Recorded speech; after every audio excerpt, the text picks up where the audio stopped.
ನಮಸ್ತೆ ಮಕ್ಕಳ, welcome back to my channel.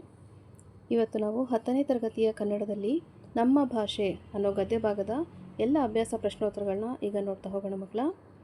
ಮೊದಲಿಗೆ ಕೃತಿಕಾರರ ಪರಿಚಯ. ಎಂ ಮರಿಲಿಂಗಪ್ಪ ಭಟ್ಟರು 1906ರಲ್ಲಿ ದಕ್ಷಿಣ ಕನ್ನಡ ಜಿಲ್ಲೆ ಪುತ್ತೂರು ತಾಲೂಕಿನ ಕಡಬ ಗ್ರಾಮದವರು. ಬಹುಭಾಷಾ ವಿದ್ವಾಂಸರಾದ ಅವರು ದ್ರಾವಿಡ ಭಾಷೆಗಳನ್ನು ತುಲನಾತ್ಮಕ ಅಧ್ಯಯನ ಮಾಡುವುದರೊಂದಿಗೆ ನಿಘಂಟು ರಚನೆಯಲ್ಲಿ ಅನುಪಮ ಸೇವೆಗೈದವರು. ಮದ್ರಾಸು ವಿಶ್ವವಿದ್ಯಾನಿಲಯದಲ್ಲಿ ಕನ್ನಡ ಪ್ರಾಧ್ಯಾಪಕರಾಗಿ ದುಡಿದವರು. ಇವರು ಬರೆದಂತಹ ಕೃತಿಗಳು ತುಳು ಇಂಗ್ಲಿಷ್ ನಿಘಂಟು, ಅಭಿನವ ಮಂಗರಾಜನ ನಿಘಂಟು, ಜಾತಕ ತಿಲಕಂ, ಛಂದಸ್ಸಾರ ಮೊದಲಾದವುಗಳು. ಇವರಿಗೆ ಬಂದಿರುವಂತಹ ಪ್ರಶಸ್ತಿಗಳು ಅಂತ ಹೇಳಿದರೆ ಕರ್ನಾಟಕ ಸರ್ಕಾರದ ಪುರಸ್ಕಾರ, ಸಾಹಿತ್ಯ ಅಕಾಡೆಮಿ ಪ್ರಶಸ್ತಿ ಇವರಿಗೆ ಲಭಿಸಿದೆ ಮಕ್ಕಳ. ಪ್ರಕೃತ ಗದ್ಯ ಭಾಗವನ್ನು ಎಂ ಮರಿಯಪ್ಪ ಭಟ್ಟರವರ ಕನ್ನಡ ಸಂಸ್ಕೃತಿ ಅನ್ನೋ ಪ್ರಬಂಧ ಸಂಕಲನದಿಂದ ಅಥವಾ ಕೃತಿಯಿಂದ ಆಯ್ಕೆ ಮಾಡಲಾಗಿದೆ. ಫಸ್ಟ್ ಹೆಡಿಂಗ್ ನೋಡಿ ಮಕ್ಕಳ. ಕೊಟ್ಟಿರುವ ಪ್ರಶ್ನೆಗಳಿಗೆ ಒಂದು ವಾಕ್ಯದಲ್ಲಿ ಉತ್ತರಿಸಿ. ಪ್ರಶ್ನೆ 1, ಭಾಷೆ ಯಾವುದಕ್ಕೆ ಸಾಧನವಾಗಿದೆ? ಉತ್ತರ: ಭಾಷೆಯು ನಮ್ಮ ಸುತ್ತಮುತ್ತಲಿನವರೊಡನೆ ವ್ಯವಹರಿಸುವುದಕ್ಕೆ ಹಾಗೂ ವಿಚಾರ ವಿನಿಮಯ ಮಾಡುವುದಕ್ಕೆ ಒಂದು ಅಮೂಲ್ಯವಾದ ಸಾಧನವಾಗಿದೆ. ಪ್ರಶ್ನೆ 2, ಪ್ರಾಣಿಗಳು ತಮ್ಮ ಮಕ್ಕಳಿಗೆ ಯಾವ ವಿಚಾರವಾಗಿ ತರಬೇತು ಕೊಡುತ್ತವೆ?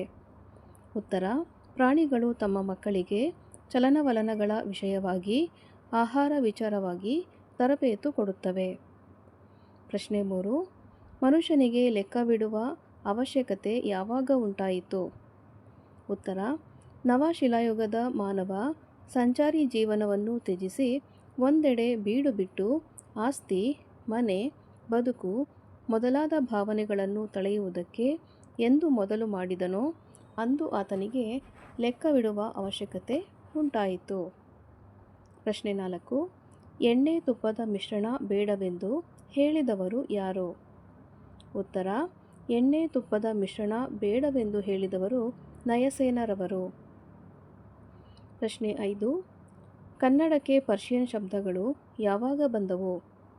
ಉತ್ತರ: ಕನ್ನಡಕ್ಕೆ ಪರ್ಷಿಯನ್ ಶಬ್ದಗಳು ಮಹಮ್ಮದೀಯರ ಆಳ್ವಿಕೆಯ ಅವಧಿಯಲ್ಲಿ ಕನ್ನಡಕ್ಕೆ ಬಂದಿದೆ. ನೆಕ್ಸ್ಟ್ ಹೆಡಿಂಗ್ ನೋಡಿ ಮಕ್ಕಳ. ಕೊಟ್ಟಿರುವ ಪ್ರಶ್ನೆಗಳಿಗೆ 2-3 ವಾಕ್ಯಗಳಲ್ಲಿ ಉತ್ತರಿಸಿ. ಪ್ರಶ್ನೆ 1, ವ್ಯಾವಹಾರಿಕ ಮತ್ತು ಗ್ರಾಂಥಿಕ ಭಾಷೆಯ ಲಕ್ಷಣಗಳೇನು? ಉತ್ತರ: ವ್ಯಾವಹಾರಿಕವೆಂದರೆ ಜೀವದ್ಭಾಷೆ, ಅದರಲ್ಲಿ ಜನರು ಮಾತನಾಡುತ್ತಾರೆ ಹಾಗೂ ವ್ಯವಹರಿಸುತ್ತಾರೆ. ಗ್ರಾಂಥಿಕವೆಂದರೆ ಅಭಿವೃದ್ಧಿ ಹೊಂದಿ ಗ್ರಂಥ ರಚನೆಯಲ್ಲಿ ಉಪಯೋಗವಾದ ಭಾಷೆ. ಎಲ್ಲ ವ್ಯವಹಾರಗಳು ವ್ಯಾವಹಾರಿಕ ಭಾಷೆಗಳು ಗ್ರಾಂಥಿಕವಾಗಬೇಕಿಲ್ಲ. ಹಾಗೆಯೇ ಎಲ್ಲ ಗ್ರಾಂಥಿಕ ಭಾಷೆ ಇಂದು ವ್ಯಾವಹಾರಿಕವಾಗಿ ಇರುವುದೂ ಇಲ್ಲ. ಪ್ರಶ್ನೆ 2, ಲಿಪಿಯ ಜಾಡು ಆರಂಭಗೊಂಡ ಬಗೆ ಹೇಗೆ? ಉತ್ತರ: ಯಾವ ಓದು ಬರಹವಿಲ್ಲದ ಹಳ್ಳಿಯ ಕೆಲಸಗಾರನಾದರೂ ಸರಿಯೇ, ತಾನು ದಿನಗೆಲಸಕ್ಕೆ ಹೋದ ಲೆಕ್ಕವನ್ನು ಗೋಡೆಯ ಮೇಲೆ ದಿನಂಪ್ರತಿ ಒಂದೊಂದು ಗೆರೆ ಎಳೆದು ಗುರುತಿಸಿ ಕೊನೆಯಲ್ಲಿ ಎಣಿಸಿ ಲೆಕ್ಕ ಹಾಕಿ ಸಂಬಳವನ್ನು ಪಡೆಯುತ್ತಾನೆ. ಹಾಲು ಮಾರುವವನು ಹೀಗೆಯೇ ಲೆಕ್ಕವಿಡುವುದುಂಟು. ಇದೇ ಲಿಪಿಯ ಮೊದಲಿನ ಜಾಡು ಎನ್ನಬಹುದು.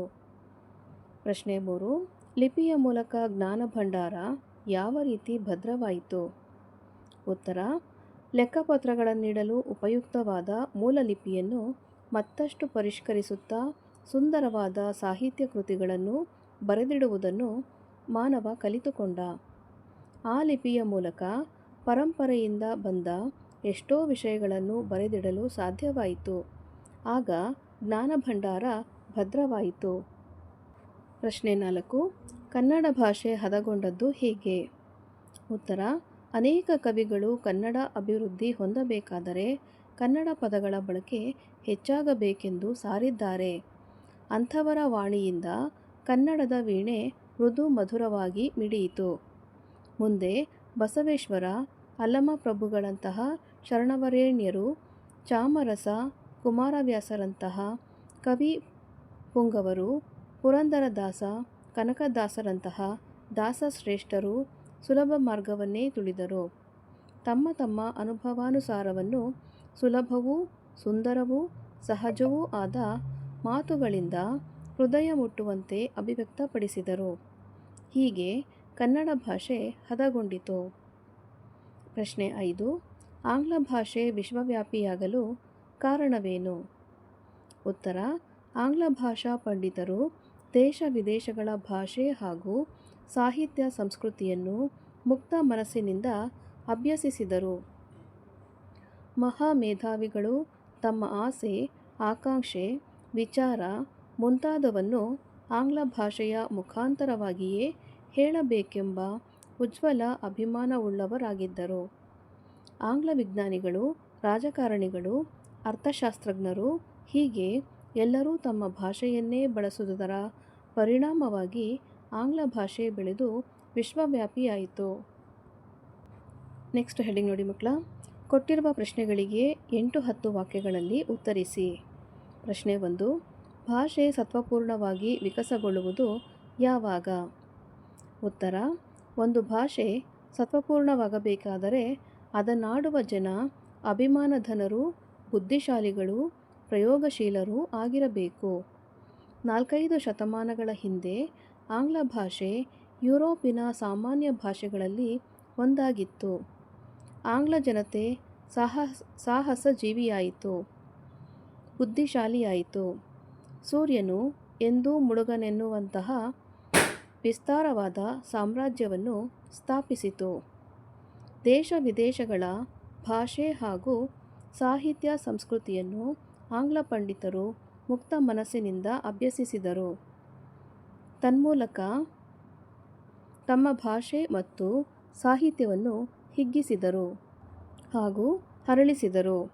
ಎಲ್ಲಕ್ಕೂ ಮೇಲಾಗಿ ಮಹಾಮೇಧಾವಿಗಳು ತಮ್ಮ ಆಸೆ, ಆಕಾಂಕ್ಷೆ, ವಿಚಾರ ಮುಂತಾದವನ್ನು ಈ ಭಾಷೆಯ ಮುಖಾಂತರವಾಗಿಯೇ ಹೇಳಬೇಕೆಂಬ ಉಜ್ವಲ ಅಭಿಮಾನವುಳ್ಳವರಾಗಿದ್ದರು. ಆಂಗ್ಲ ವಿಜ್ಞಾನಿಗಳು, ರಾಜಕಾರಣಿಗಳು, ಅರ್ಥಶಾಸ್ತ್ರಜ್ಞರು ಹೀಗೆ ಎಲ್ಲರೂ ತಮ್ಮ ಭಾಷೆಯನ್ನೇ ಬಳಸುವುದರ ಪರಿಣಾಮವಾಗಿ ಆ ಭಾಷೆ ಬೆಳೆದು ಇಂದು ಪ್ರಪಂಚದ ದೊಡ್ಡ ಭಾಷೆಗಳಲ್ಲಿ ಒಂದಾಗಿದೆ. ಇದಕ್ಕೆಲ್ಲ ಆಂಗ್ಲ ಜನರ ಸಂಕಲ್ಪ, ಕೃಷಿ ಕಾರಣವೆಂದು ಬೇರೆ ಹೇಳಬೇಕಿಲ್ಲ. ಸ್ವಭಾಷೆಯನ್ನು ಪ್ರೀತಿಸಬೇಕು, ಗೌರವಿಸಬೇಕು, ಬೆಳೆಸಬೇಕು ಎಂದರೆ ಅನ್ಯ ಭಾಷೆಗಳನ್ನು ತಿರಸ್ಕರಿಸಬೇಕು ಎಂದು ಅರ್ಥವಲ್ಲ. ಭಾಷೆಗಳಲ್ಲಿ ಮೇಲು ಕೀಳುಗಳೆಂಬುದಿಲ್ಲ. ನಾವು ನೆರೆಹೊರೆಯ ಭಾಷೆಗಳನ್ನು ದ್ವೇಷಿಸದೆ ನಮ್ಮ ಭಾಷೆಗಳನ್ನು ಗೌರವಿಸಿ, ಪ್ರೀತಿಸಿ, ಅಭಿವೃದ್ಧಿಗೊಳಿಸಿದರೆ ಒಂದು ಭಾಷೆ ಸತ್ವಪೂರ್ಣವಾಗಿ ವಿಕಸಗೊಳ್ಳುವುದು. ಪ್ರಶ್ನೆ 2. ಕನ್ನಡ ಭಾಷೆ ಸಮೃದ್ಧವಾಗಿ ರೂಪುಗೊಂಡ ಬಗೆ ಹೇಗೆ? ವಿವರಿಸಿ. ಉತ್ತರ: ಕನ್ನಡ ಭಾಷೆಗೆ ಸುಮಾರು 2000 ವರ್ಷಗಳ ಸಮೃದ್ಧ ಇತಿಹಾಸವಿದೆ. ಕನ್ನಡಕ್ಕೆ ಪ್ರಾಚೀನ ಕಾಲದಿಂದಲೂ ಸಂಸ್ಕೃತದ ಪೋಷಣೆ ದೊರೆಯುತ್ತಾ ಬಂದಿದೆ. ವೈದಿಕ ಮತ್ತು ಜೈನ ಧಾರ್ಮಿಕ ತತ್ವಗಳನ್ನು ಕನ್ನಡದಲ್ಲಿ ವಿವರಿಸಲು ಅನೇಕ ಪಾಂಡಿತ್ಯ ಪೂರ್ಣ ಕವಿಗಳು ಹಲವು ಕಾವ್ಯಗಳನ್ನು ಸಹ ರಚಿಸಿದ್ದಾರೆ. ವಚನಕಾರರು ಹಾಗೂ ಕೀರ್ತನಕಾರರು ಸುಲಭ ಮಾರ್ಗವನ್ನು ತೋರಿಸಿಕೊಟ್ಟಿದ್ದಾರೆ. ಒಂದು ಜೀವಂತ ಭಾಷೆ ಅನ್ಯ ಕಾವ್ಯಗಳನ್ನು ರಚಿಸಿದ್ದಾರೆ.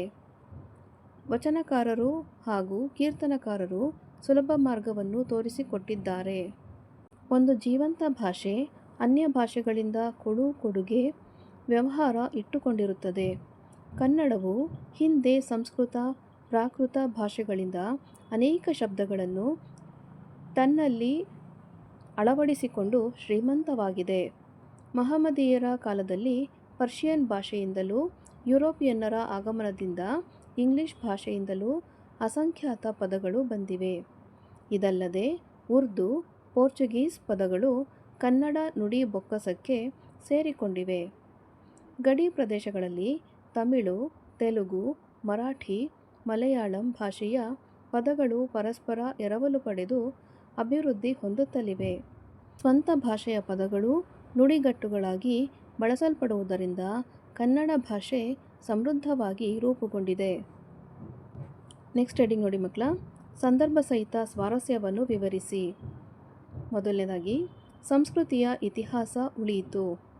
ಆಯ್ಕೆ: ಈ ವಾಕ್ಯವನ್ನು ಎಂ ಮರಿಯಪ್ಪ ಭಟ್ಟರವರ ಕನ್ನಡ ಸಂಸ್ಕೃತಿ ಕೃತಿಯಿಂದ ಆಯ್ದ ನಮ್ಮ ಭಾಷೆ ಗದ್ಯಭಾಗದಿಂದ ಆಯ್ಕೆ ಮಾಡಿಕೊಳ್ಳಲಾಗಿದೆ. ಸಂದರ್ಭ: ಭಾಷೆ ಮತ್ತು ಬರೆಹವನ್ನು ಕಲಿತ ಮಾನವನು ತನ್ನ ಆಸೆ, ಆಕಾಂಕ್ಷೆ, ವಿಚಾರಗಳನ್ನು ಮುಂದಿನ ಪೀಳಿಗೆಗೆ ಅನೇಕ ಸಾಹಿತ್ಯ ಕೃತಿಗಳ ಮೂಲಕ ಎಷ್ಟೋ ವಿಷಯಗಳನ್ನು ತನ್ನ ವಿಶಿಷ್ಟ ಮೇಧಾಶಕ್ತಿಯಿಂದ ವರ್ಗಾಯಿಸಿದ ಬಗೆಯನ್ನು ವರ್ಣಿಸುವಾಗ ಲೇಖಕರು ಈ ಮಾತನ್ನು ಹೇಳಿದ್ದಾರೆ. ಸ್ವಾರಸ್ಯ: ಮಾನವನ ಪ್ರಗತಿ ಪಥದಲ್ಲಿ ಸಾಗಲು ಮತ್ತು ವಿಕಾಸಕ್ಕೆ ಕಾರಣವಾದ ಲಿಪಿಯ ಮಹತ್ವವನ್ನು ಹೇಳುವ ಬಗೆ ಸ್ವಾರಸ್ಯಪೂರ್ಣವಾಗಿದೆ. ಎರಡನೇದಾಗಿ, ತಕ್ಕುದೆ ಬೆರೆಸಲ್ಕೆ ಧೃತಮುಮಂ ತೈಲಮುಮಂ. ಆಯ್ಕೆ: ಈ ವಾಕ್ಯವನ್ನು ಎಂ ಮರಿಯಪ್ಪ ಭಟ್ಟರವರ ಕನ್ನಡ ಸಂಸ್ಕೃತಿ ಕೃತಿಯಿಂದ ಆಯ್ದ ನಮ್ಮ ಭಾಷೆ ಗದ್ಯಭಾಗದಿಂದ ಆಯ್ಕೆ ಮಾಡಲಾಗಿದೆ. ಸಂದರ್ಭ: ನಯಸೇನನು ಕಾವ್ಯ ರಚಿಸುವುದಾದರೆ ಶುದ್ಧ ಕನ್ನಡದಲ್ಲಿ ರಚಿಸಬೇಕು, ಇಲ್ಲವೇ ಪೂರ್ಣವಾಗಿ ಸಂಸ್ಕೃತದಲ್ಲಿ ರಚಿಸಬೇಕು. ಶುದ್ಧವಾದ ಕನ್ನಡದಲ್ಲಿ ಸಂಸ್ಕೃತವನ್ನು ತಂದು ತುರುಕುವುದು ಸರಿಯಲ್ಲ. ಇವೆರಡನ್ನೂ ಬೆರೆಸಿ ಕಾವ್ಯ ರಚನೆ ಮಾಡಿದರೆ ಅದು ಎಣ್ಣೆ ತುಪ್ಪಗಳ ಆಸ್ವಾದ ಮಿಶ್ರಣವಾಗುತ್ತದೆ ಎಂದು ಈ ಸಂದರ್ಭದಲ್ಲಿ ಹೇಳಿದ್ದಾನೆ. ಸ್ವಾರಸ್ಯ: ಸಂಸ್ಕೃತ ಭಾಷೆಯ ಪ್ರಭಾವಕ್ಕೆ ಸಿಕ್ಕಿ ನಾಶವಾಗುತ್ತಿದ್ದ ಅಚ್ಚ ಕನ್ನಡ ಭಾಷೆಯನ್ನು ಸಂರಕ್ಷಿಸಲು ನಯಸೇನ ಕವಿ ದನಿ ಎತ್ತಿರುವುದು ಇಲ್ಲಿ ಸ್ವಾರಸ್ಯಕರವಾಗಿದೆ. ಪ್ರಶ್ನೆ 3. ಸಿಗುರು ತೆಗೆದ ಕಬ್ಬಿನಂತೆ, ಉಷ್ಣ ಅಳಿದ ಹಾಲಿನಂತೆ. ಆಯ್ಕೆ: ಈ ವಾಕ್ಯವನ್ನು ಎಂ ಮರಿಯಪ್ಪ ಭಟ್ಟರವರ ಕನ್ನಡ ಸಂಸ್ಕೃತಿ ಕೃತಿಯಿಂದ ಆಯ್ದ ನಮ್ಮ ಭಾಷೆ ಗದ್ಯಭಾಗದಿಂದ ಆಯ್ಕೆ ಮಾಡಲಾಗಿದೆ. ಸಂದರ್ಭ: ಲೇಖಕರಾದ ಎಂ ಮರಿಯಪ್ಪ ಭಟ್ಟರವರು ಕನ್ನಡ ಭಾಷೆಯ ಸರಳತೆ ಮತ್ತು ಅದರ ಶಕ್ತಿಯನ್ನು ಕುರಿತು ವರ್ಣಿಸುವ ಸಂದರ್ಭದಲ್ಲಿ ಕವಿ ಮಹಾಲಿಂಗರಂಗರ ಈ ಮಾತನ್ನು ನೆನಪಿಸಿಕೊಳ್ಳುವ ಸಂದರ್ಭದಲ್ಲಿ ಈ ಮಾತು ಬಂದಿದೆ. ತಣ್ಣಗಿನ ಹಾಲಿನಂತೆ, ಸಿಗುರಿಲ್ಲದ ಕಬ್ಬಿನಂತೆ ಕನ್ನಡ ಸುಲಭ ಮತ್ತು ರುಚಿಕರವೆಂದಿದ್ದಾರೆ. ಸ್ವಾರಸ್ಯ: ಕನ್ನಡ ಭಾಷೆಯ ಸರಳ ಸುಂದರತೆಯನ್ನು, ಮುಕ್ತಿಗಾಗಿ ಕನ್ನಡವೇ ಶ್ರೇಷ್ಠವೆಂಬುದನ್ನು, ಕವಿಯ ಮಾತನ್ನು ಸ್ಮರಿಸುವುದು ಮನೋಹರವಾಗಿದೆ. 4ನೇದಾಗಿ, ಒಬ್ಬ ತಾಯಿಯ ಗಾನದ ಶ್ರುತಿಯಂತೆ. ಆಯ್ಕೆ: ಈ ವಾಕ್ಯವನ್ನು ಮರಿಯಪ್ಪ ಭಟ್ಟರವರ ಕನ್ನಡ ಸಂಸ್ಕೃತಿ ಕೃತಿಯಿಂದ ಆಯ್ದ ನಮ್ಮ ಭಾಷೆ ಗದ್ಯಭಾಗದಿಂದ ಆಯ್ಕೆ ಮಾಡಲಾಗಿದೆ. ಸಂದರ್ಭ: ದೇಶದ ಸಂಸ್ಕೃತಿ ಮುಂದುವರಿಯಬೇಕಾದರೆ ಭಾರತೀಯರಾದ ನಾವು ನೆರೆಹೊರೆಯ ಭಾಷೆಗಳನ್ನು ದ್ವೇಷಿಸದೆ ನಮ್ಮ ಭಾಷೆಗಳನ್ನು ಗೌರವಿಸಿ, ಪ್ರೀತಿಸಿ, ಅಭಿವೃದ್ಧಿಗೊಳಿಸಬೇಕು ಎಂದು ಭಾಷೆಯ ಮಹತ್ವವನ್ನು ಲೇಖಕರು ಹೇಳುವಾಗ ಈ ಮಾತು ಬಂದಿದೆ. ಸ್ವಾರಸ್ಯ: ನಮ್ಮ ದೇಶದ ಒಂದೊಂದು ಭಾಷೆಗಳು ನಮ್ಮ ತಾಯಿ ಭಾರತಾಂಬೆಯ ಹೃದಯದಿಂದ ಮೂಡಿದ ಒಂದೊಂದು ಸ್ವರಗಳಾಗಿದೆ. ಎಲ್ಲ ಭಾಷೆಗಳು ಶ್ರೇಷ್ಠವಾಗಿವೆ ಎಂದು ಹೇಳಿದ ಬಗೆ ಸ್ವಾರಸ್ಯಪೂರ್ಣವಾಗಿದೆ. ನೆಕ್ಸ್ಟ್ ಹೆಡಿಂಗ್ ನೋಡಿ ಮಕ್ಕಳ. ಬಿಟ್ಟಿರುವ ಸ್ಥಳಗಳನ್ನು ಸೂಕ್ತ ಪದಗಳಿಂದ ತುಂಬಿ. ಮೊದಲನೇದಾಗಿ, ಭಾಷೆ ಇದ್ದು ಅದರ ಡ್ಯಾಶ್ ಕುಡಿದು ಅರಗಿಸಿಕೊಳ್ಳದ ವ್ಯಕ್ತಿ ಜಂತುವೇ ಸರಿ. ಸರಿಯಾದ ಉತ್ತರ ಪೀಯೂಷವನ್ನು. ಭಾಷೆ ಇದ್ದು ಅದರ ಪೀಯೂಷವನ್ನು ಕುಡಿದು ಅರಗಿಸಿಕೊಳ್ಳದ ವ್ಯಕ್ತಿ ಜಂತುವೇ ಸರಿ. ಎರಡನೇ ಬಿಟ್ಟ ಸ್ಥಳ ನೋಡಿ. ಕನ್ನಡಕ್ಕೆ ಬಹಳ ಪ್ರಾಚೀನ ಕಾಲದಿಂದಲೂ ಡ್ಯಾಶ್ ಪೋಷಣೆ ದೊರೆಯುತ್ತಾ ಬಂದಿದೆ. ಉತ್ತರ ಸಂಸ್ಕೃತದ ಪೋಷಣೆ ದೊರೆಯುತ್ತಾ ಬಂದಿದೆ. ಬಿಟ್ಟ ಸ್ಥಳ 3. ಕನ್ನಡ ಡ್ಯಾಶ್ ಭಾಷಾ ವರ್ಗಕ್ಕೆ ಸೇರಿದೆ. ಉತ್ತರ ದ್ರಾವಿಡ ಭಾಷಾ ವರ್ಗಕ್ಕೆ ಸೇರಿದೆ. 4ನೇ ಬಿಟ್ಟ ಸ್ಥಳ. ಇಂಗ್ಲಿಷ್ ಶಬ್ದಗಳು ಡ್ಯಾಶ್ ಉಡುಪನ್ನು ಧರಿಸಿ ಒಳಗೆ ಬಂದು ಬಿಟ್ಟಿವೆ. ಉತ್ತರ ಕನ್ನಡದ ಉಡುಪನ್ನು ಧರಿಸಿ ಒಳಗೆ ಬಂದು ಬಿಟ್ಟಿವೆ. 5ನೇ ಬಿಟ್ಟ ಸ್ಥಳವನ್ನು ನೋಡಿ. ನಮ್ಮ ಭಾಷೆ ಗದ್ಯಭಾಗದ ಆಕರ ಗ್ರಂಥ ಡ್ಯಾಶ್. ಉತ್ತರ ಕನ್ನಡ ಸಂಸ್ಕೃತಿ. ಓಕೆನಾ. ನೆಕ್ಸ್ಟ್ ಹೆಡಿಂಗ್ ನೋಡಿ ಮಕ್ಕಳ. ಹೊಂದಿಸಿ ಬರೆಯಿರಿ. ಇದನ್ನು ಹೊಂದಿಸಿ ಬರೆದಾಗಿದೆ. ಆ ಪಟ್ಟಿಯಲ್ಲಿರುವಂಥದ್ದನ್ನು ಆ ಪಟ್ಟಿ ಜೊತೆಗೆ ಹೊಂದಿಸಲಾಗಿದೆ ಮಕ್ಕಳ. ಮೊದಲನೇದಾಗಿ ವ್ಯಾವಹಾರಿಕ ಅಂತಲೇ ಉತ್ತರ ಶ್ರವಣ. ದಾಸರು ಸರಿಯಾದ ಉತ್ತರ ಕೀರ್ತನೆಗಳು. ದಿವಾನ ಸರಿಯಾದ ಉತ್ತರ ಅನ್ಯದೇಶೀಯ. ಗ್ರಾಂಥಿಕ ಸರಿಯಾದ ಉತ್ತರ ಚಾಕ್ಷುಷ. 5ನೇದಾಗಿ ಶಿವಶರಣರು ಸರಿಯಾದ ಉತ್ತರ ವಚನಗಳು. ಮಕ್ಕಳ ಇಲ್ಲಿಗೆ 10ನೇ ತರಗತಿಯ ಕನ್ನಡದಲ್ಲಿ ನಮ್ಮ ಭಾಷೆ ಈ ಒಂದು ಗದ್ಯಭಾಗಕ್ಕೆ ಸಂಬಂಧಪಟ್ಟಂತಹ ಅಭ್ಯಾಸ ಪ್ರಶ್ನೋತ್ತರಗಳು ಮುಕ್ತಾಯಗೊಂಡಿವೆ ಮಕ್ಕಳ. ಇದರಲ್ಲಿ ಬಂದಿರುವಂತಹ ಪ್ರಬಂಧಗಳು ನನ್ನ ಚಾನಲ್ನಲ್ಲಿ ಒಂದು ಪ್ಲೇಲಿಸ್ಟ್ ಇದೆ. ಪ್ರಬಂಧಗಳು 2026-27 ಅಂತ ಹೋಗಿ ಅದಕ್ಕೆ ನೀವು ವಿಸಿಟ್ ಮಾಡಿದ್ರೆ ನಿಮಗೆ ಈ ಪಾಠಕ್ಕೆ ಸಂಬಂಧಪಟ್ಟಂತಹ ಎಷ್ಟು ಪ್ರಬಂಧಗಳಿದೆಯೋ ಅಷ್ಟು ಪ್ರಬಂಧಗಳು ಈಗಾಗಲೇ ಅಪ್ಲೋಡ್ ಆಗಿವೆ ಮಕ್ಕಳ. ಅದನ್ನು ನೀವು ರೆಫರ್ ಮಾಡ್ಬೋದು. ಈ ಒಂದು ವಿಡಿಯೋ ನಿಮಗೆ ಇಷ್ಟ ಆದಲ್ಲಿ ದಯವಿಟ್ಟು ನಮ್ಮ ಚಾನಲ್ನ ಲೈಕ್ ಮಾಡಿ, ಶೇರ್ ಮಾಡಿ, ಸಬ್ಸ್ಕ್ರೈಬ್ ಮಾಡಿಕೊಂಡು ನಾವು ಹಾಕುವಂಥ ಎಲ್ಲ ವಿಡಿಯೋನ ನೋಡ್ತಾ ನಮ್ಮನ್ನು ಎನ್ಕರೇಜ್ ಮಾಡ್ತಾ ಹೋಗಿ ಮಕ್ಕಳ. Thank you for watching. Bye bye.